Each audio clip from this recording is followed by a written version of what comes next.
apa kabar anak-anak hari ini? Cikgu Mama harap semua sehat untuk terus belajar pada pagi ini. Dan jangan lupa sentiasa jaga penjarakan walau di mana saja berada.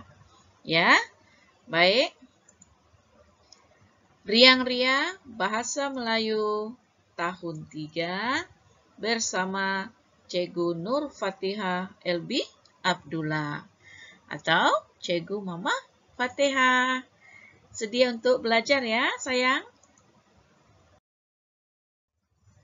Wah, seronoknya. Cikgu Mama harap anak-anak semua seronok untuk belajar cari ilmu hari ini. Baik, seperti biasa, sediakan buku teks. Oke, hari ini halaman 68. Kita masih juga berada dalam buku teks jilid 1. Yaitu, baik.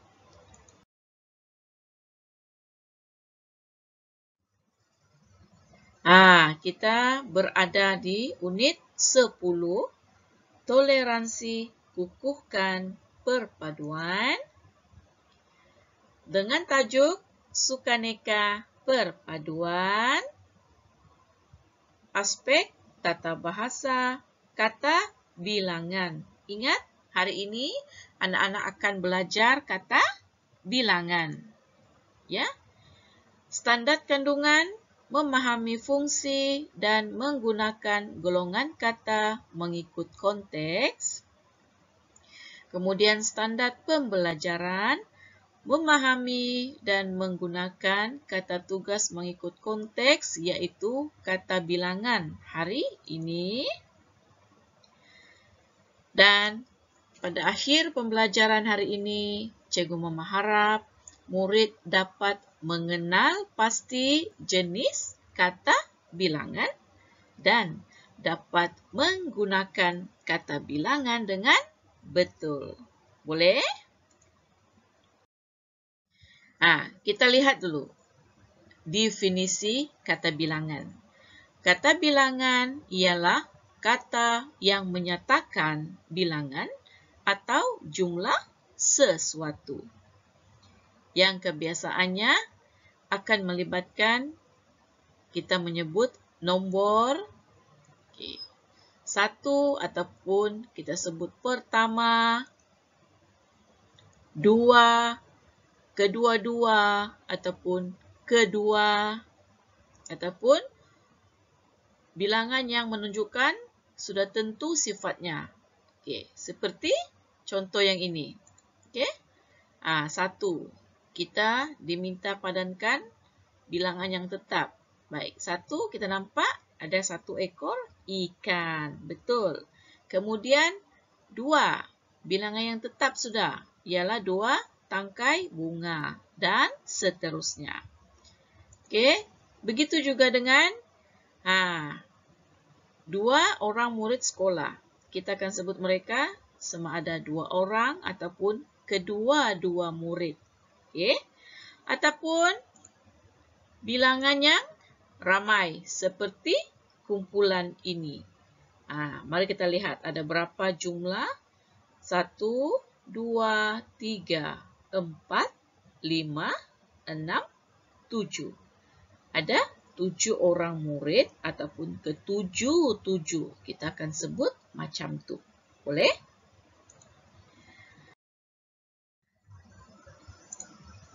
Baik, yang ini pula ialah jenis-jenis kata bilangan ya.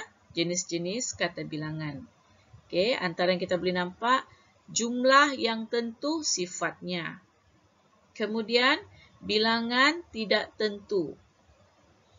Membawa maksud pisahan. Kemudian membawa maksud pecahan. Kemudian kata bilangan yang menunjukkan himpunan. Serta kata bilangan yang menunjukkan kedudukan. Ya, boleh. Baik, kita akan belajar apakah yang dimaksudkan jenis-jenis kata bilangan tadi. Bagaimana selalunya kita akan jumpa ayat. Jika kita belajar tentang jenis-jenis kata bilangan. Kita lihat ya. Baik. Baik, yang pertama tadi jenis kata bilangan yang menunjukkan jumlah yang tentu sifatnya. Seperti baik, bagaimana kita akan bina ayat ini? Lazimnya kita akan bina seperti ini. 2 buah kereta di depan rumah nenek. Ya. Jadi, kata bilangan yang sudah tentu sifatnya ialah 2 ini. Ya. Seterusnya, Abang mempunyai koleksi 31 buah kereta mainan yang cantik-cantik. Jadi, yang sudah tentu bilangannya ialah ini. Ya. Sama juga tadi yang ini, 2. Betul? Oke. Seterusnya,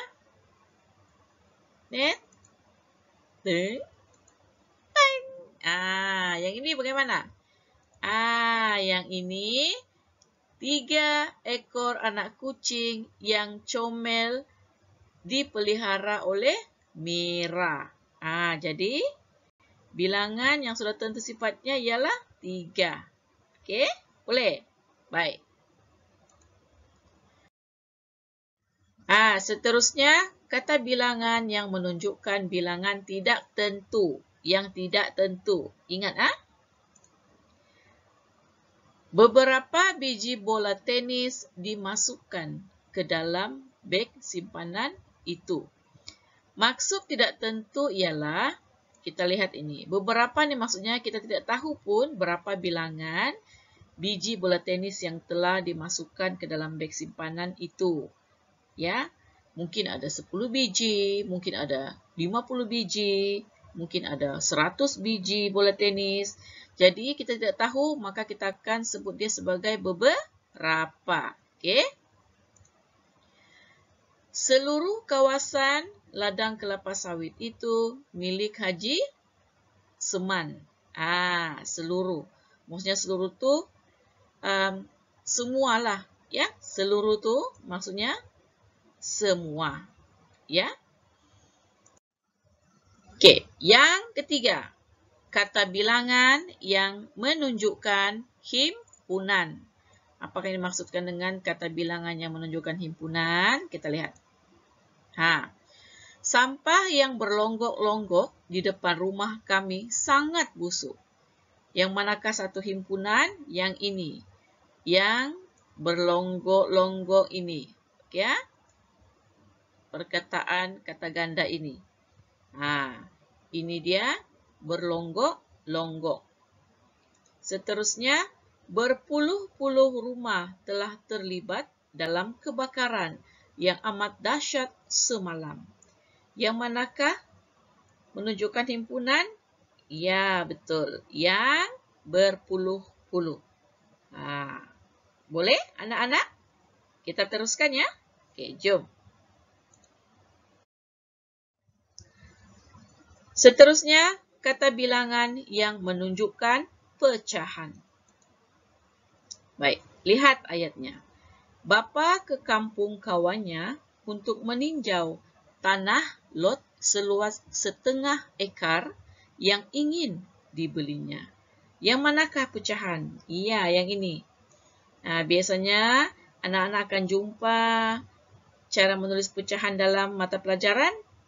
Baik, biasanya matematik. Kan? Biasanya matematik. Oke. Nah, sekarang separuh gaji kakak disimpannya untuk kegunaan jika berlaku kecemasan. Yang manakah menunjukkan pecahan? Yang ini juga. Maksudnya separuh. Oke? Boleh? Baik. Seterusnya, kata bilangan yang menunjukkan kedudukan. Kita lihat ya. Encik Bakar telah mendapat tempat pertama dalam pertandingan menulis esei alam sekitar. Kedudukannya ialah yang menunjukkan kedudukan yang ini. Pertama. Contohnya selalu kita di sekolah kalau ada pertandingan. Tempat pertama dimenangi oleh Aiman. Macam tu. Ataupun tempat kedua dimenangi oleh Amira. Macam tu. Boleh? Okey. Baik, seterusnya Amir berada di tempat ke-10 peserta terbaik sempena larian maraton Sabtu lalu. Yang manakah menunjukkan kedudukan? Yang ke-10. Betul anak-anak, bagus. Maksudnya yang ke-10 ni nombor 10 lah. Ya. Seterusnya. Bagaimana pula kata bilangan yang menunjukkan pisahan? Kita lihat. Seperti ini. Kita selalu sebut sebenarnya kata bilangan yang menunjukkan pisahan. Tapi mungkin selama ini kita tidak sedar bahwa itu tergolong dalam kata bilangan pisahan. Jadi hari ini kita jumpa ilmu baharu, yaitu ayah ke pejabat pada setiap jam 7 pagi. Kata pisahannya ialah setiap. Maksudnya ini berlaku hari-hari. Ya, ini berlaku hari-hari. Waktu bekerja. Sama seperti anak-anak. Saya ke sekolah pada setiap jam 6 pagi. Macam tu. Kan? Baik. Pasukan jururawat yang datang ke sekolah memeriksa suhu badan tiap-tiap murid. Manakah kata bilangan yang menunjukkan pisahan? Betul. Yang ini. Tiap-tiap. Maksudnya setiap orang. Okey. Selepas dia periksa Adam, kemudian dia periksa Amira, selepas dia periksa Aiman, lepas dia periksa Khairullah. Ya, itu maksudnya tiap-tiap. Seorang demi seorang maksudnya. Jadi, anak-anak, Cikgu mengharap anak-anak faham tentang jenis kata bilangan yang telah kita belajar sebentar tadi. Susah tak? Cikgu Mama rasa anak-anak faham. Ya? Baik. Jadi, tugasan hari ini. Yang pertama nanti, murid membina ayat menggunakan kata bilangan berdasarkan gambar yang akan diberi nanti ya. Seterusnya, murid menjawab 10 soalan latihan pengukuhan yang diberi secara dalam talian melalui pautan. Yang dibina oleh guru. Kan? Anak-anak sudah biasa kan masuk pautan seperti ini? Seperti yang Cikgu Mama buat juga sebelum ini. Boleh? Cikgu Mama yakin anak-anak Mama yang hebat hari ini boleh buat kerja dengan baik, dengan teliti. Ya? Jadi, seterusnya, ya, selamat belajar. Ya, selamat belajar. Bersungguh-sungguh untuk berjaya. Bukan untuk Cikgu Mama, tapi untuk anak-anak dan untuk siapa? Untuk ibu bapa tersayang di rumah. Boleh? Jadi, Cikgu Mama harap anak-anak akan siapkan tugasan hari ini. Ya? Selamat belajar sayang. Assalamualaikum.